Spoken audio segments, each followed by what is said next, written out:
कुरुक्षेत्र का युद्ध समाप्त हो चुका है। पांडव विजयी हुए हैं, लेकिन इस युद्ध में अनगिनत योद्धा मारे गए और कई गुप्त रहस्य खो गए। युद्ध के बाद महाराज युधिष्ठिर को एक अजीब सपना आता है।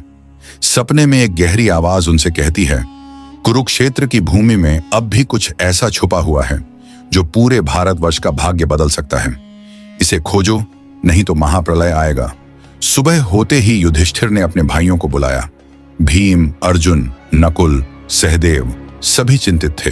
सपने की बात सुनकर उन्होंने तय किया कि वे सभी इस रहस्य को सुलझाने के लिए कुरुक्षेत्र की भूमि पर लौटेंगे। कुरुक्षेत्र की श्मशान जैसी खामोशी में वे चलने लगे। तभी सहदेव को जमीन के नीचे से एक पुराना अस्त्र का टुकड़ा मिला। यह अश्वत्थामा के ब्रह्मशीर अस्त्र का एक हिस्सा था। अर्जुन चौंकते हुए बोले, इतने वर्षों बाद भी यह सुरक्षित है? क्या इसकी शक्ति अब भी सक्रिय है? जैसे जैसे रात गहराने लगी, चारों ओर घना अंधेरा छा गया। वे लौटने ही वाले थे कि तभी जमीन के भीतर से एक रहस्यमय आवाज सुनाई दी। वह आवाज कहती है, मेरा श्राप अभी समाप्त नहीं हुआ है।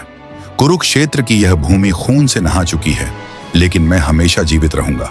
भीम तुरंत अपनी गदा लेकर उस आवाज के स्रोत को खोजने लगे। तभी एक भयंकर तूफान उठा। उस तूफान के बीच एक छाया मूर्ति उनके सामने प्रकट हुई। यह अश्वत्थामा था, जिसके माथे पर शाश्वत श्राप का निशान चमक रहा था। अश्वत्थामा ने कहा, तुम्हारा सपना मुझे मुक्त करने के लिए नहीं आया है। मैं श्रापित हूं, लेकिन इस जमीन के नीचे कुछ ऐसा छुपा हुआ है जो इस श्राप से भी ज्यादा खतरनाक है। अगर यह मुक्त हो गया तो न केवल भारत बल्कि पूरी दुनिया तबाह हो जाएगी। युधिष्ठिर और उनके भाई चिंतित हो उठे। उन्होंने अश्वत्थामा से पूछा, हम इस खतरे को कैसे रोक सकते हैं? अश्वत्थामा ने केवल एक ही जवाब दिया, गंगा का पवित्र जल लेकर इस भूमि को शुद्ध करो। लेकिन याद रखना, सत्य और धैर्य ही इसकी कुंजी है।